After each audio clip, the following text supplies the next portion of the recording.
세상 모든 잡다한 지식, 오늘의 주제는 북한 식당입니다.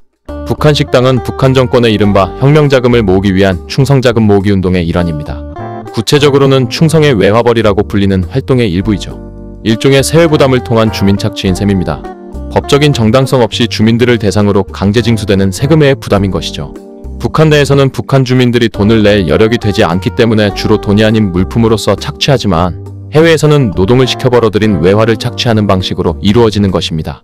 북한 식당은 많은 한국 사람들이 생각하는 것과는 달리 북한의 정권이나 조선노동당에서 직접 운영하는 것이 아닙니다.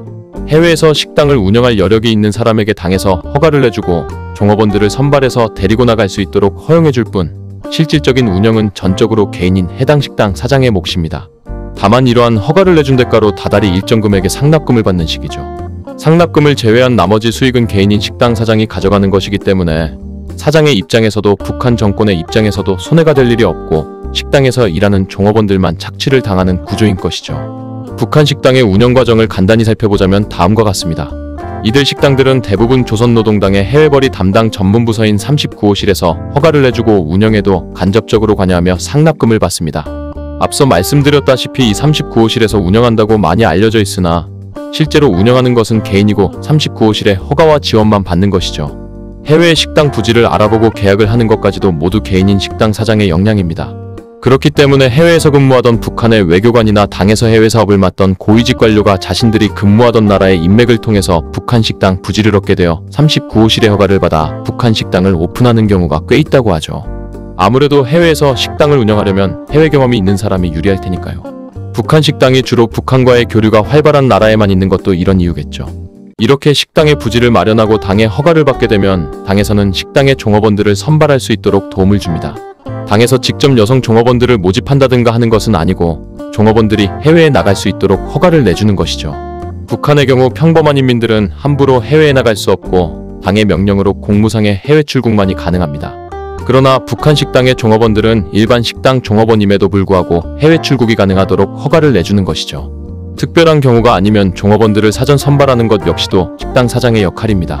한국 사람들은 흔히 북한 식당의 종업원들이 북한의 공무원이거나 출신 성분이 좋은 북한의 상류층이라고 생각하는 경우가 많지만 실제로는 그렇지 않다고 합니다.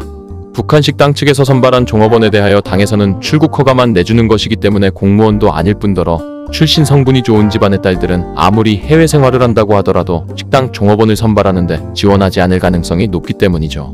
오히려 북한 식당에서 근무하면 북한에서 일하는 것에 비해 벌이가 상당히 좋다는 사실이 알려져 있기 때문에 큰돈을 벌고자 하는 평범한 젊은 여성들이 상대적으로 많습니다. 물론 출국 허가를 위해 당에서 철저하게 출신 성분과 사상적 측면에 관해 조사를 하기 때문에 북한 내에서 중산층 이상이거나 출신과 사상에 큰 문제가 없는 인물들임은 분명하겠죠. 어쨌든 종업원 선발 자체는 북한 식당 측에서 맡아서 하는 만큼 종업원 선발의 일관된 기준이라는 것은 존재하지 않습니다. 기본적으로 외모를 가장 중시하기 때문에 북한 식당 종업원들의 미모가 빼어나다는 사실은 잘 알려져 있죠. 외모를 가장 중요한 기준으로 두고 선발하되 외국어를 할 줄 알면 더 유리하다고 하네요. 하지만 어차피 선발한 이후에 외국어 교육을 비롯한 서비스 교육과 필요한 경우에는 춤과 노래 등의 교육이 따로 이루어지기 때문에 역시 가장 중요한 기준은 외모입니다. 그러나 일관된 기준이 없고 식당 측의 자의적 기준에 따라 선발하기 때문에 키가 얼마나 되어야 한다거나 몸무게가 얼마나 되어야 한다거나 하는 구체적인 기준은 존재하지 않죠. 실제로 여러 북한 식당에 방문해보신 분들은 느끼셨겠지만 식당마다 입고 있는 유니폼도 다르고 종업원들의 전반적인 스타일이나 분위기의 차이가 있다는 것을 쉽게 알 수 있습니다.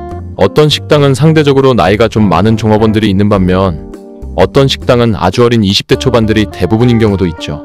종업원들뿐만 아니라 식당의 메뉴나 가격 운영 방식 역시도 천차만별입니다.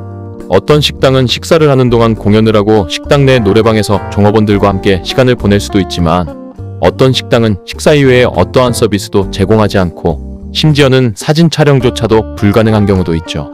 우리의 생각과는 달리 북한 식당 종업원들은 따로 당에서 감시를 붙이거나 하지는 않는다고 하네요. 다만 북한 식당 측의 매니저가 가장 중요한 감시역을 맡는 것이 일반적이고 종업원들끼리도 서로를 감시하기 때문에 사실상 철저한 감시가 이루어지고 있다고 보는 것이 맞겠습니다. 그러나 종업원들 대부분이 합심하는 경우, 극단적으로는 매니저까지 합심하는 경우에는 단체로 탈북을 하는 사례도 있었습니다. 우즈베키스탄 수도 타슈켄트에 소재한 북한 식당 내 고향 종업원들이 잇따라 탈북한 사례가 대표적이죠. 종업원 A씨는 그곳에 거주하던 한국 교민 B씨와 교제하던 중 탈북을 결심하고 2022년 5월에 탈북을 감행했습니다. 곧이어 6월경에는 다른 종업원 C씨도 탈북했는데 북한 국가보위성에서 조사를 위해 인원을 파견한다는 소식이 들리자 나머지 종업원 3명도 처벌이 두려워 같은 해 8월경 탈북을 감행했습니다. 또한 중국 닝보에 위치한 북한 식당인 유경식당에서는 13명에 달하는 종업원들이 한 번에 무더기로 탈북하는 사건까지 있었습니다. 이 사건의 경우에는 종업원들이 자진해서 탈북한 것이 아니라 한국 정부가 북한 식당 종업원들을 납치한 것이라는 음모론이 있었는데 국정원과 국가인권위원회, 국제진상조사단의 조사 결과 납치는 사실무근인 것으로 결론이 났죠. 당시 탈북한 종업원들 역시도 한국에서 대학 생활을 하거나 결혼 후 아이를 낳고 사는 등 대부분이 한국 사회에 잘 적응해서 지내는 것으로 알려진 바 납치설은 허무맹랑한 주장이 아니었나 싶습니다. 2017년 기준 김정은의 비자금은 30억에서 50억 달러 수준으로 추정된다고 하죠. 2006년에 미국 하원 정보위원회가 김정일의 스위스 비자금 계좌에 약 40억 달러에 달하는 비자금이 존재한다고 공개한 적도 있습니다. 이를 바탕으로 추정컨대 북한 김씨 정권은 대략 40억 달러 내외의 비자금을 유지하고 있는 것을 알 수 있습니다. 이러한 비자금의 대부분이 앞서 말씀드린 충성자금 모으기 운동을 통해 모인 것으로 추측됩니다. 이 충성자금 혹은 혁명자금은 김씨 일가의 사치 등 사적인 목적으로 쓰이거나 핵개발 등 북한 정권의 국책사업 등 다양한 용도로 사용된다고 합니다. 이러한 이유로 인해 대한민국 정부에서는 북한 식당 방문을 자제하라는 원칙적인 입장을 가지고 있는 것이죠. 북한 식당을 방문하는 것은 엄밀히 따지면 불법이지만 현재는 사실상 아무런 제지가 이루어지지 않고 있습니다. 현실적으로는 개인이 운영하는 식당을 개인이 방문하는 것이기 때문에 제재할 만한 명분이 없지만 원칙적으로는 북한 주민과 접촉하게 되는 것이기 때문에 방문하더라도 통일부에 북한 주민 접촉 신고를 하는 것이 맞는 것이죠. 북한 식당이 단순한 식당이라면 문제의 소지가 더 적겠지만 밝혀진 바에 따르면 북한 식당은 실질적으로 식당 이외의 역할을 하는 경우가 있습니다. 특히나 최근 몇 년간은 북한 식당이 범죄에 연루되는 경우가 많아지면서 더욱 논란이 되고 있죠. 최근 북한에서는 위조 지폐와 가짜 담배, 마약 등을 만들어서 외화를 벌어들이고 있는데 이러한 불법적인 거래의 주요 루트로서 북한 식당이 이용되고 있는 것입니다. 물론 이러한 불법적인 외화벌이보다 북한 내의 지하자원을 수출해서 얻는 외화가 더 많은 것은 사실이지만 2022년도 대한민국 국회 정보위원회 보고서 북한의 외화 획득 경로 분석과 대북제재 효과제 고방안에 따르면 2000년부터 2016년까지 북한의 마약 위조 지폐, 가짜 담배를 통한 수익은 4억 7천만 달러로 추정됩니다. 결코 적지 않은 금액이죠. 또한 수익의 규모를 떠나서 불법이라는 것 자체만으로도 분명히 문제의 소지가 있습니다. 뿐만 아니라 근본적으로 북한 식당의 사장과 김씨 일가의 사적인 이익을 위해서 북한 식당의 종업원들이 착취당하고 있다는 것이 가장 큰 문제입니다. 유튜버들의 북한 식당 방문 영상을 보면 대부분 일반적인 종업원들의 서비스 제공 장면만 나오지만 몇몇 영상에서는 한국 손님들에게 관심을 갖고 말을 거는 종업원들의 모습을 확인할 수도 있습니다. 대부분 20대 초중반의 나이로 추정되는 그들은 한국의 생활과 문화에 관심이 있는 듯한 발언을 하기도 하죠.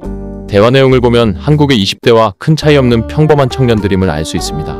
어린 나이에 해외에서 힘들게 일을 하며 그에 합당한 대우를 받지도 못하고 착취당하는 모습을 보자니 안타까운 마음이 드네요.